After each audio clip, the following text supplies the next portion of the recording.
Hello, everyone. Welcome back to the Storyist. Sometimes we get so washed up by our own mundane desires that we often forget that others are struggling even harder than us. But there are people who will still be willing to help others, no matter how hard their own situations are. Today, I will be sharing with you a story about a group of robbers who attacked a poor fisherman's hut.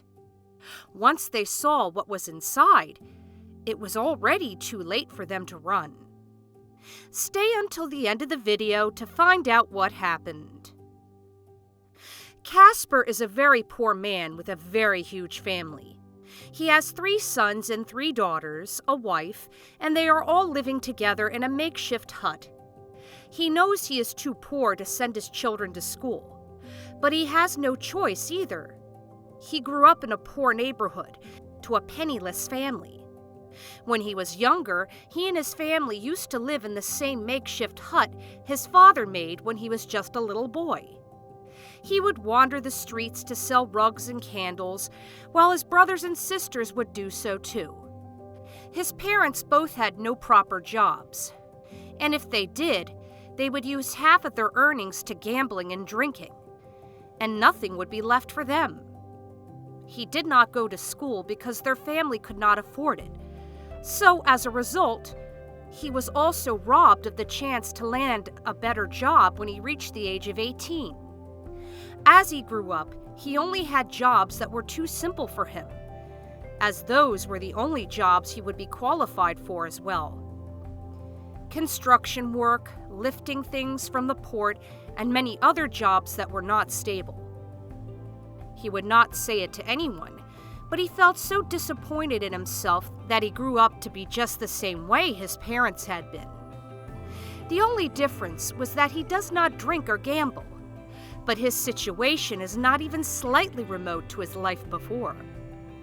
Until now, while he is living with his big family whom he makes and sells rugs like he did when he was a kid, he is still getting unstable jobs and sometimes late payments from his services.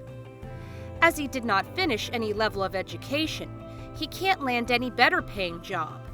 So whatever he earns in a week is often less than what they need. He has been searching for better jobs for years now, but he just seems to be very unlucky in his search. But his search for a proper, decent job is about to end when he meets one of his childhood friends. Rocco is his childhood friend from their very poor neighborhood back when he was a young boy. He used to sell rugs and candies with him, and they played along the bridge until nightfall. They would also hunt for wild rabbits and possums when they were younger, so they could have something to bring to their families for dinner. The two used to be the best of friends, but that was until they grew apart. Rocco's family moved to the city, but they remained penniless and even homeless. Casper stayed in the same suburban town, but when he had his own family, he also moved to the city to try and test his luck there, which was obviously a big failure.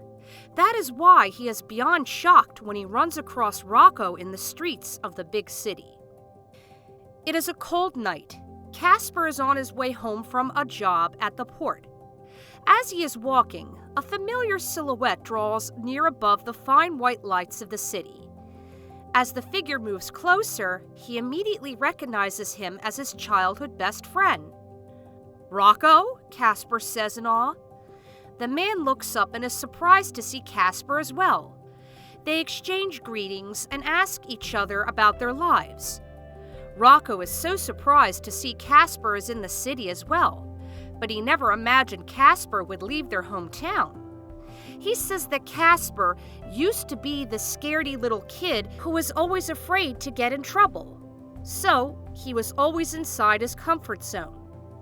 Casper admits to his long-lost friend that he is currently struggling to make ends meet, especially with 6 children all living under his roof. Rocco tells him that he understands, and he has his own set of 5 children to feed every day. "So, how do you go by?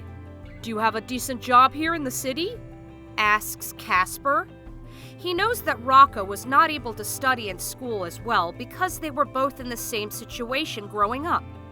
So he became interested in the job Rocco might have. After hearing this, Rocco looks around him and ushers Casper to a less crowded place.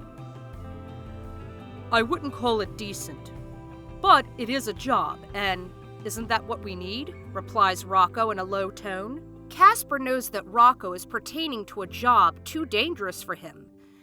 But he also remembers what Rocco said, that he used to be the scaredy little boy who had always been afraid to step out of his comfort zone. For a moment he thinks to himself, maybe that is the very reason why he has not achieved anything yet. It has been 6 years since he moved from his suburban hometown to the city, but nothing in his life changed either. Maybe he is indeed afraid to step out of his comfort zone. He whispers back to Rocco and says that he is ready to join him whatever the job is. Rocco smiles at him and he instructs him to meet him at the edge of the port the following night, alone, and carrying 3 wooden blocks. The moment he hears this from Rocco, he knows something bad is about to happen, and it will happen because of them. But he also needs the money, and he believes that the gig Rocco gives him might be his ticket out. On the night that Rocco instructed him, Casper waits at the foot of the port carrying 3 wooden blocks. As the clock strikes midnight, Rocco comes by with another man he does not know of. The man has a well-built body and can smash any door just by using his bare hands. Rocco tells him the plan and they will break inside a fisherman's hut to get the gold chest he is hiding beneath his basement. Casper is suddenly confused. But isn't that fisherman as poor as us? How could he own a gold chest and not use it to make his life better? Asks Casper in confusion. Rocco tells him that people think and believe that the fisherman is hiding tons of riches inside his basement. The hut is small, but people believe he has a basement filled with gold. The reason people think of this is because he always helps others, even at times of low tide, and he has little to no catch. He still helps his neighbors for food, gives money to others, and is generous as ever. Casper is confused, but Rocco tells him to just stick with the plan. They walk slowly and quietly towards the hut, and once they reach the main door, the big man behind Casper uses one of the wooden blocks to break it. The door collapses and the 3 of them get inside. They are all wearing masks, and they sneak inside. They see the basement door and the light is on inside. They figure out that the fisherman must be the one inside, and they prepare to hurt him in case he blocks the way. Casper is so nervous, he does not want to hurt anybody, especially a poor fisherman. But he is already there, and there is no turning back. As they barge inside the basement, they do not see any gold chest, nor any money or valuables strewn around, as many people believed. Instead, they see a simple dinner table with 2 men eating peacefully.